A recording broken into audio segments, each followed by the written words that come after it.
देखते देखते 2 घंटा जब बीत चुका था, एबी को पता भी नहीं चला था। तभी एबी का मोबाइल वाइब्रेट हुआ। एबी ने मोबाइल जेब से निकाल कर देखा तो इला की मॉम का कॉल था। हेलो मॉम, एक्चुअली मैं आपको कॉल करने वाला था। मुझे आपसे इला के बारे में कुछ बात करनी है। और एबी ने इला के तबीयत के बारे में उन्हें बताया। मॉम, आपने ख्याल क्यों नहीं किया? इला 18 साल की है और उसे अभी तक पीरियड स्टार्ट नहीं हुए थे और इसी वजह से उसकी तबीयत बिगड़ी। ये कोई नॉर्मल बात नहीं थी। आप लोग उसकी हेल्थ को लेकर इतने केयरलेस कैसे हो सकते हैं? इधर से इला की मॉम ने बताया कि कुछ टाइम पहले इला की मॉम ने उनके लिए एक रिलेटिव डॉक्टर से इस बारे में बात की तो उन्होंने कहा था कि हमें कुछ टाइम और वेट करना चाहिए, कोई सीरियस बात नहीं है। इसके बाद से हमें एहसास ही नहीं हुआ कि इला कब इतनी बड़ी हो गई। एबी ने कहा, मॉम आप लोग परेशान ना हो, मैं इला का ख्याल रखूँगा। और एबी ने इला की मॉम से बात करके उनको बेफिक्र होने के लिए कहा। इला के मॉम डैड भी जानते हैं कि एबी है इला के पास ख्याल रखने के लिए, तो उन्हें बहुत ज़्यादा परेशान होने की ज़रूरत नहीं है। एबी ने रात भर इला का ख्याल रखा। वो बस उसके पास बैठा रहा। वो पूरी रात 1 मिनट के लिए भी नहीं सोया था। सुबह जब इला की आंख खुली तो नर्स उससे कह रही थी कि उसके हस्बैंड ने पूरी रात उसका ख्याल रखा है। इला को अभी भी सही से कुछ समझ नहीं आ रहा था। इसके बाद वो भी फिर सो गई। एबी ने डॉक्टर की परमिशन से इला को घर पर शिफ्ट कर लिया। इला को होश आया तो उसने खुद को एबी के घर पाया। एबी उसके पास ही बैठा था। इला को होश में देखकर एबी ने कहा, अब तुम कैसी हो? इला ने कहा, मुझे अचानक से पेट में दर्द हुआ था। इसके बाद मुझे नहीं पता क्या हुआ था। क्या मुझे कुछ हो गया था? सुबह मेरी आंख खुली थी तो शायद मैं हॉस्पिटल में थी। मुझे हॉस्पिटल आप लेकर गए थे। आई एम सॉरी, लेकिन मुझे ठीक से याद नहीं कुछ भी। एबी ने इला को पानी पिलाया और कहा, तुम बिल्कुल ठीक हो, बस तुम्हें पीरियड की वजह से थोड़ी सी परेशानी हुई थी। पीरियड्स का नाम सुनकर इला का चेहरा सफ़ेद हो गया और एबी को इस तरह बोलते देख वो बहुत हिचक रही थी। एबी ने मुस्कुराकर कहा, तुम्हें अभी बहुत वीकनेस फील हो रहा होगा। मुझे ऐसा क्यों लग रहा है तुम मुझसे इस बारे में बात करते हुए कंफर्टेबल नहीं हो। फिलहाल तुम आराम करो और हाँ, अगर मुझसे कुछ पूछना है तो पूछ सकती हो। मैं तुम्हारे साथ इस बारे में बात करने में बहुत फ्री हूँ तुम्हारे साथ। इला हिचकिचाते हुए कहती है, ये मेरा फर्स्ट टाइम है, मुझे नहीं पता कि इस बारे में कैसे बात करूँ और क्या बात करूँ। एबी ने कहा, हाँ मुझे पता है, मुझे डॉक्टर ने बताया कि ये तुम्हारा फर्स्ट टाइम है। फिर एबी इला का हाथ पकड़ लिया और उसके बालों को संवारते हुए बहुत प्यार से बोला, तुम पहली बार ऐसा कुछ फील कर रही हो। अगर पीरियड्स से डर लग रहा है तो बिलीव मी, ये बहुत खूबसूरत एहसास होता है हर लड़की के लिए। एक हिसाब से तुम खुद को स्पेशल समझ सकती हो। पीरियड्स को एंजॉय करो। हाँ, किसी के लिए ये थोड़ा पेनफुल होता है, बट ये तुम्हारी हिम्मत है। और हाँ, यहाँ तुम्हारे पास मेरे अलावा कोई नहीं है। एक दोस्त होने के नाते तुम मुझसे सब कुछ शेयर कर सकती हो। फिलहाल मैं तो हूँ ही तुम्हारा ख्याल रखने के लिए, ओके? तो तुम्हें डरने की कोई ज़रूरत नहीं है। इला एबी की बात सुनकर काफ़ी रिलीफ महसूस कर रही थी और मन ही मन सोच रही थी, उफ, ये तो पूरा हस्बैंड मटेरियल है। शायद ये मुझे लाइक करता है, तभी तो मेरी इतनी केयर करता है। कहीं ये भी मुझसे लव तो नहीं करने लगा? मुझे तो अब इसी से शादी करनी है क्योंकि मैं श्योर हूँ कि मैं इसको पसंद करती हूँ और जल्द से जल्द मैं इसे बोल दूँगी कि मैं इसको लाइक करती हूँ। एबी ने इला का फेस रिएक्शन देखकर कहा, क्या सोच रही हो? तुम्हें समझ आया ना कि मैंने क्या कहा? इला ने कहा, हाँ मुझे पता है, मैंने पीरियड्स के बारे में पढ़ा था तो मुझे इसके बारे में पहले से पता था, लेकिन ये मेरा पहला एक्सपीरियंस है। गुड गर्ल, तुम आराम करो, मैं यही बैठकर तब तक कुछ काम कर लूँगा। इला ने कहा, मुझे कुछ बोलना है। हाँ बोलो, क्या बोलना है? एबी ने लैपटॉप खोलते हुए पूछा। मुझे तुमसे शादी करनी है, मतलब आई लाइक यू। इला बेबाकी से बोल गई, लेकिन वो बहुत कंफ्यूज दिख रही थी। उसे समझ नहीं आ रहा था कि वो किस तरह से बताए। इला की बात सुनकर एबी मुस्कुराने लगा तो इला ने कहा, तुम मुस्कुरा क्यों रहे हो? क्या तुम्हें मेरी बात पर यकीन नहीं है? लेकिन सच में मैं तुमसे शादी करना चाहती हूँ और मैं तुम्हें बहुत लाइक करती हूँ। मैं पहले दिन से ही तुम्हें लाइक करने लगी थी, लेकिन मुझे पता नहीं था कि मैं तुमसे कैसे बोलूँ। हाँ, मेरे बहुत सारे बॉयफ्रेंड थे, लेकिन मैंने कभी किसी को लाइक नहीं किया। तुम पहले हो जिसे मैं सच में लाइक करती हूँ। इला की बात पूरी भी नहीं हुई थी कि एवी ने कहा, तुम अभी बहुत छोटी सी हो, शादी के बारे में अभी तुम्हें नहीं बोलना चाहिए, लेकिन मैं 18 साल की हूँ। क्या मैं तुम्हें पसंद नहीं हूँ? क्या तुम मेरा मजाक बना रहे हो? इला अपसेट होकर बोली। एबी ने कहा, शादी उसी इंसान से करना चाहिए जिससे प्यार हो, और तुम बस मुझे लाइक करती हो। तुम्हें अभी प्यार के मायने भी नहीं पता है। प्यार करने में और लाइक करने में बहुत फ़र्क होता है। शायद तुम मुझे इसलिए लाइक करती हो क्योंकि मेरा बिहेवियर तुम्हारे साथ अच्छा रहता है, लेकिन इसे प्यार करना नहीं कह सकते हैं। तुम्हें जब मुझसे प्यार हो जाएगा तो मुझसे बताना। फिर एबी ने कहा, मुझे पता है तुम जो कुछ भी बोल रही हो अपने बचपने में बोल रही हो। प्यार क्या है अभी तुम नहीं समझ सकती हो। इसके लिए तुम्हें लाइफ में और एक्सपीरियंस करना होगा। जब तुम्हें प्यार और लाइक का फ़र्क पता चल जाए, उस दिन अपने दिल से पूछना। अगर तब भी तुम्हें लगे कि तुम मुझे प्यार करती हो, उस दिन मुझे बताना। एबी की बात सुनकर इला को बहुत एम्बैरेस फील हो रहा था। वो अपने बातों पर बेइज्जती महसूस कर रही थी। हालांकि उसे सच में नहीं पता था कि प्यार क्या होता है और लाइक करना किसे बोलते हैं। आई एम सॉरी, शायद मुझे ऐसे नहीं बोलना चाहिए था। और फिर इला चुप हो गई। एबी सभी बातों को इग्नोर करते हुए कहता है, चलो रेस्ट रूम में मूवी देखते हैं। लेकिन इला बोली, उसे अभी बहुत वीकनेस है। तो एबी ने कहा, डोंट वरी, मैं तुम्हें उठा भी सकता हूँ। और फिर एबी इला को गोद में उठाकर रेस्ट रूम तक ले गई। सोफे पर इला को बैठाने के बाद एबी ने इला को आइसक्रीम निकाल कर दिया। वो आइसक्रीम खाते हुए मूवी देखने लगी। एबी उसके पास बैठकर उसे ही देख रहा था और सोच रहा था, तुम अभी बहुत छोटी हो, तुम्हें सच में प्यार नहीं हुआ है, तुम बस मुझे लाइक करती हो क्योंकि मेरा बिहेवियर तुम्हारे साथ नाइस रहता है। लेकिन मैं ज़रूर कह सकता हूँ कि हाँ, मुझे एक लड़की से बेहद प्यार है और वो है मेरी वाइफ। मुझे डर लगता है तुम्हें सच बताने से, कहीं तुम्हारी नफ़रत और न बढ़ जाए। और इस अनजान दुनिया में मैं तुम्हें अकेले नहीं छोड़ सकता हूँ। और मैं उम्मीद करता हूँ तुम जब अपने फैसले खुद लेने के लिए तैयार हो जाओगी, उस दिन मैं खुद तुम्हें सच बता दूंगा। तुम आज़ाद हो और मैं तुम्हें उड़ते हुए देखना चाहता हूँ। मुझे नहीं पता है कि तुम मुझसे नफरत क्यों करती हो, लेकिन मैं दिल से चाहता था कि तुम मुझे प्यार करो। क्या हुआ, तुम मुझे ऐसे क्यों देख रहे हो? कहीं तुमको मुझसे प्यार तो नहीं हो गया? इला ने एबी के चेहरे को देखकर कहा, मुझे लगता है तुम मुझसे प्यार करते हो, तभी तो मेरी इतनी केयर करते हो। लेकिन मुझे तुमसे शादी करनी है, इसमें बुराई क्या है? एबी उसकी बातों को सुनकर जोर से हंस पड़ा। लेकिन उसे अच्छा लग रहा था कि उसकी वाइफ उसे पसंद करती है। उसका मन कर रहा था कि वो इला को जोर से गले लगा ले, लेकिन वो बिना उसको सच बताए कुछ भी नहीं करना चाहता था। फिर वो हंसते हुए कहता है, हाँ, बुराई तो कुछ भी नहीं है, तुम काफ़ी प्रिटी भी हो। फिर एबी ने मुस्कुराते हुए इला से पूछा, तुम मेरे बारे में कुछ नहीं जानती हो। ये भी तो हो सकता है मैं अच्छा इंसान ना हूँ, और हमें मिले हुए अभी कुछ दिन ही हुए हैं। तुम मुझसे शादी के लिए कैसे बोल सकती हो? क्या इतनी जल्दी किसी पर भरोसा किया जा सकता है? इला ने जवाब दिया, क्योंकि तुम मुझे अच्छे लगते हो और कोरियन बॉय से शादी करना तो मेरा ड्रीम था। और रही बात भरोसे की, तो तुम मेरी शुरू से मदद कर रहे हो। अगर तुम्हारा इरादा कुछ गलत होता तो शायद तुम इतनी ज़्यादा हेल्प नहीं करते। ए भी इतना तो समझ चुका था कि उम्र के हिसाब से इला अभी छोटी है। सही और गलत का उसे अंदाज़ा ही नहीं है।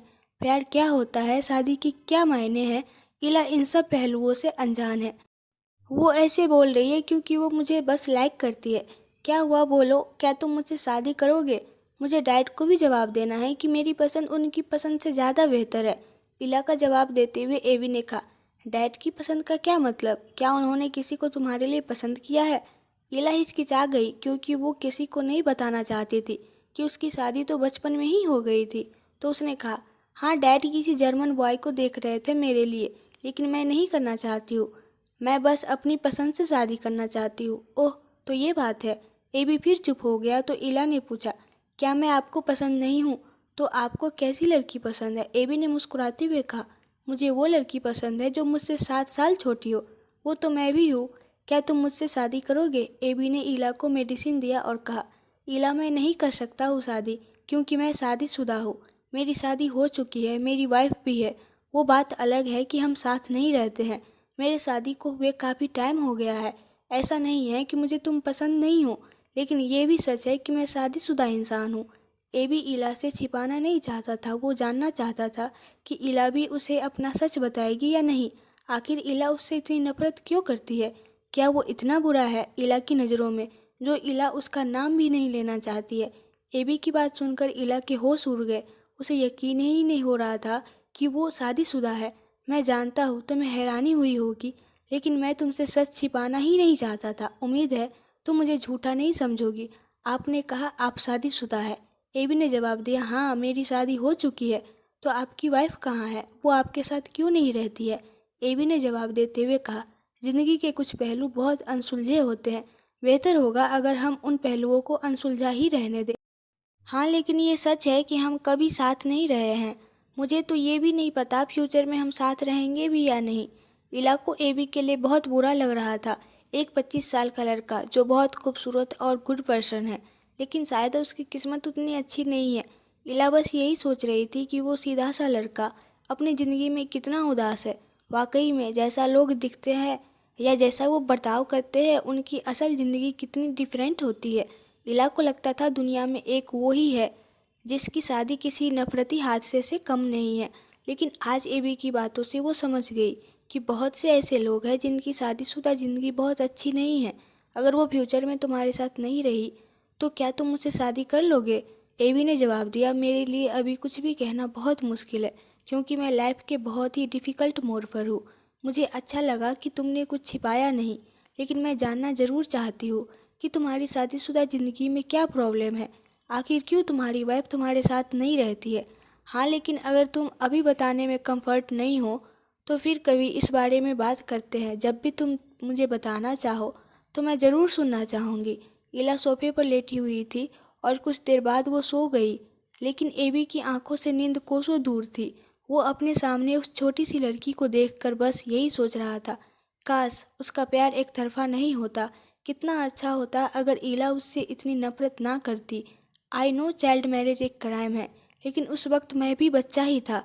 काश मुझे उस समय पता चल जाता कि वो शादी तुम्हारी नफरत की वजह बन जाएगी, तो मैं कभी ये गुनाह नहीं करता। मैं सच में तुम्हारा गुनहगार हूँ। काश तुम मुझे माफ़ कर सको। मैं तुम्हें बहुत प्यार करता हूँ और हमेशा करता रहूँगा, लेकिन कभी तुमको फोर्स नहीं करूँगा कि तुम ज़बरदस्ती इस रिश्ते को मानो। सच में अगर मुझे पहले पता होता कि तुम मुझसे नफरत करती हो तो शायद मैं कब का ये रिश्ता तोड़ चुका होता। मैं बस इतना चाहता हूँ कि तुम मुझसे नफरत ना करो और उस लड़की से शादी करो जिससे तुम प्यार करती हो। माना कि तुम मुझसे शादी करना चाहती हो, लेकिन ये तुम्हारा बचपना है।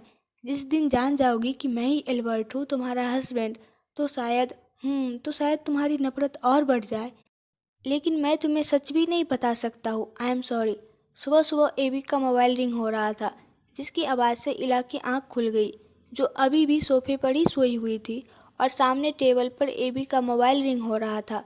लेकिन एबी कहाँ गया? वो शायद किचन में होगा। इला ने जब मोबाइल उठाया तो उस पर मॉम लिखा हुआ था, यानी एबी की मॉम ने कॉल किया था। इला कॉल रिसीव करती उससे पहले ही एबी ने अचानक से वहाँ आकर जल्दी से इला के हाथ से मोबाइल ले लिया। इला को थोड़ा सा अजीब लगा, भला ऐसे कौन मोबाइल हाथ से छीनता है। इला ऑलरेडी रात से टूटे मन से एबी की बातें सुन रही थी, और अब एबी की हरकत ने उसे और बुरा महसूस करवा दिया था। इला कुछ और सोचती उससे पहले ही एबी उसके सामने आ गया, उसके माथे पर हाथ रखकर देखा और मुस्कुराते हुए कहने लगा, बुखार भी नहीं है, तुम अब ठीक हो? हाँ लेकिन थोड़ा सा ग्लो और बढ़ गया है, तुम्हारे चेहरे को देखकर लग रहा है कि तुम्हें अब पीरियड पेन नहीं हो रहा है। हाँ मैं अब ठीक हूँ। हालांकि इला को थोड़ा सा असहज महसूस हो रहा था कि इस तरह एबी उससे पीरियड के बारे में बात क्यों कर रहा है। हाँ ये तो शादीशुदा है, इसके लिए ये सब बातें बहुत आसान होगी, तभी तो ये इतनी आसानी से अपनी बातों को कह पा रहा है। लेकिन मैंने कभी किसी से ऐसी बात नहीं की है, तो मुझे ऑकवर्ड लग रहा है। मैंने ब्रेकफास्ट रेडी कर दिया है, तुम्हें ब्रेकफास्ट करना चाहिए, और इस टाइम में तो और भी अच्छे से ब्रेकफास्ट करना चाहिए। इला जब फ्रेश होकर आई तो देखा एबी ने पहले ही ब्रेकफास्ट लगा दिया था। सोफे पर बैठते हुए इला कहती है, क्या मतलब था तुम्हारा कि मुझे इस टाइम अच्छे से ब्रेकफास्ट करना चाहिए? इसका मतलब ये था कि तुम्हें अपने हेल्थ पर ध्यान देना चाहिए, क्योंकि तुम बहुत वीक हो। डॉक्टर ने कहा है तुम्हें हेल्थ पर ज़्यादा ध्यान देना है। एबी को हंसते हुए देखकर इला को खुद पर गुस्सा आ रहा था कि उसने बचकाने सवाल क्यों पूछ लिए। तुम आज अगर मेरे साथ बाहर चलना पसंद करो तो हम साथ में बाहर चल सकते हैं। लेकिन इला बिना कुछ बोले वहाँ से रूम में चली गई और एबी उसे देखता रह गया। बेड पर बैठी इला सोच रही है, एबी शादीशुदा है। क्या एक शादीशुदा इंसान के साथ अकेले रहना ठीक होगा? साथ बिना रिश्ते के रह रही है तो क्या उन दोनों का रिश्ता और नहीं खराब हो जाएगा? मुझे अपने रहने के लिए कहीं और इंतजाम करना चाहिए, लेकिन मैं यहाँ किसी को नहीं जानती हूँ। कोई मेरी हेल्प भला क्यों करेगा, बट वो मेरी हेल्प क्यों कर रहा है? उसने कहा था कि उसकी वाइफ है जिसे वो बहुत प्यार करता है, तो फिर वो मेरी हेल्प क्यों कर रहा है? क्या उसे इस बात का डर नहीं है कि जब उसकी वाइफ को पता चलेगा कि उसके साथ कोई और लड़की रह रही है तो उसकी वाइफ क्या करेगी? लेकिन वो अपने वाइफ के साथ क्यों नहीं रहता है? कहीं वो मुझसे झूठ तो नहीं बोल रहा? लेकिन वो मुझसे झूठ क्यों बोलेगा? लगता है मैं पागल हो जाऊंगी। सवालों के बवंडर के साथ इला फिल्लों का कोना भी फाड़ती जा रही थी। तभी वहाँ एवी आता है और कहता है, क्या बात है इला, तुम आज सुबह से बहुत उदास हो? पीरियड की वजह से परेशान हो या कोई और बात है? एवी की तरफ इला हैरानी से देखती है और कहती है कि तुम इतने बेबाकी से पीरियड के बारे में कैसे बात कर सकते हो? तुम्हारे लिए ये सब आसान है क्योंकि तुम शादीशुदा हो, और तुम्हारी वाइफ को पता चलेगा तो शायद उसे बुरा लगेगा। अब इसमें कोई शक नहीं है कि इला जेलिस हो रही थी। एबी कहता है, इसमें छिपाने जैसा क्या है? और मैं तो एक डॉक्टर भी हूँ, और डॉक्टर को कुछ भी बोलने में शर्म नहीं आती है। ये तो लाइफ का हिस्सा है। एबी की बात सुनकर इला की आंख फटी की फटी रह गई। इला चौंक कर कहती है, क्या क्या कहा तुमने? क्या तुम एक डॉक्टर भी हो? वो सोफे पर अफसोस करते हुए बैठती है और कहती है, क्या मैं एक डॉक्टर के साथ रह रही हूँ? क्या हुआ तुम्हें? क्या तुम्हें डॉक्टर नहीं पसंद है? एबी मुस्कुराते हुए इला से पूछता है। हालांकि एबी को पता था कि इला किस बात से डॉक्टर को पसंद नहीं करती है। इला से कोई जवाब ना पाकर वो फिर इला से पूछता है, क्या तुम्हें डॉक्टर नहीं पसंद है? तो मुझे नफरत है, मुझे डॉक्टर से नफरत है। एबी फिर कहता है, हाँ लेकिन क्यों? डॉक्टर भी तो इंसान होते हैं, ज़रूरी तो नहीं सभी डॉक्टर एक जैसे हो। और तुम डॉक्टर से क्यों नफरत करती हो? इला कहती है, मेरी ज़िंदगी से जुड़ी एक अनहोनी ने मेरे अंदर डॉक्टर के लिए नफरत पैदा कर दी। मैं जब तक जिंदा हूँ इस नफरत को कभी ख़त्म नहीं कर सकती हूँ। ये भी जानता है कि इला डॉक्टर से इसलिए नफरत करती है क्योंकि सभी डॉक्टर उसे एल्बर्ट की याद दिलाते हैं, और इला अपने उस अतीत को बिल्कुल भी याद नहीं करना चाहती थी जिस लड़की को एबी बचपन से बेइंतहा मोहब्बत करता आया है, जिसे वो अपना सब कुछ मानता है। वही लड़की उससे बेइंतहा नफरत करती है। उसकी क्या गलती थी? उसे भी कहाँ पता था कि बचपन में हुई शादी के लिए इला उसे ही जिम्मेदार मानेगी। काश उस 10 साल की उम्र में ही मुझे पता चल जाता कि ये शादी मुझे इला से दूर कर देगा, तो मैं अपनी पूरी कोशिश करता वो शादी ना करने की, और चाहे कुछ भी क्यों नहीं हो जाता मैं उससे शादी तभी करता जब उसमें इला की भी मर्जी होती। फिर उसे याद आया कि जब उसने इला से पूछा था कि उसकी फैमिली में और कौन कौन है, तब इला ने जवाब दिया था कि उसकी फैमिली में सिर्फ उसके पेरेंट्स हैं और वो है। इला ने उसका जिक्र तक करना ज़रूरी नहीं समझा था क्योंकि वो उससे नफरत करती है। इसी वजह से एबी उस दिन रो रहा था। एबी को इस तरह खोए देख इला कहती है, हाँ लेकिन तुमसे नफरत नहीं है, पता नहीं क्यों लेकिन मुझे तुम्हारे साथ बेहतर महसूस होता है। मुझे तो यही लगता है कि मैं बहुत सालों से और बहुत करीब से तुमको जानती हूँ। मुझे बहुत अपनापन फील होता है तुम्हारे साथ। मुझे तो लगता है तुम भी मुझे लाइक करते हो। क्या होगा अगर तुम्हारी वाइफ को पता चलेगा कि तुम मुझे लाइक करते हो? इला अब थोड़े थोड़े मजाक के मूड में थी क्योंकि उसे पता है कि वो डॉक्टर को नहीं पसंद करती है, क्योंकि एल्बर्ट भी डॉक्टर है, उसमें किसी और की कोई गलती नहीं है। इला की बातों को एबी इग्नोर करता है और कहता है, तुम अभी शायद मेरी बातों को न समझ पाओ। मैं नहीं चाहता कि तुम अभी से लाइक और प्यार जैसे मसलों में पड़ो। तुम अब 18 साल की हुई हो। ये समय कैरियर को पाने का है। मुझे लगता है तुम्हें मेरे साथ शॉपिंग पर चलना चाहिए। तुम्हारे पास ड्रेस और मोबाइल नहीं है, जो कि बहुत ज़रूरी है। तुम वैसे ड्रेस को कैरी करके ऑफिस नहीं जा सकती हो, इसलिए मुझे लगता है कि तुम्हें शॉपिंग करनी चाहिए। लेकिन मेरे पास पैसे नहीं हैं। मुझे अभी जॉब करते हुए 2 दिन हुआ है। मैं कैसे अभी से शॉपिंग कर सकती हूँ? अगर आपको इस कहानी के आगे का पार्ट देखना है तो कमेंट में बताइए, और प्लीज़ आप लोग मेरे चैनल को सब्सक्राइब कर दीजिए और इस वीडियो को लाइक कर दीजिए और शेयर कर दीजिए। Thank you.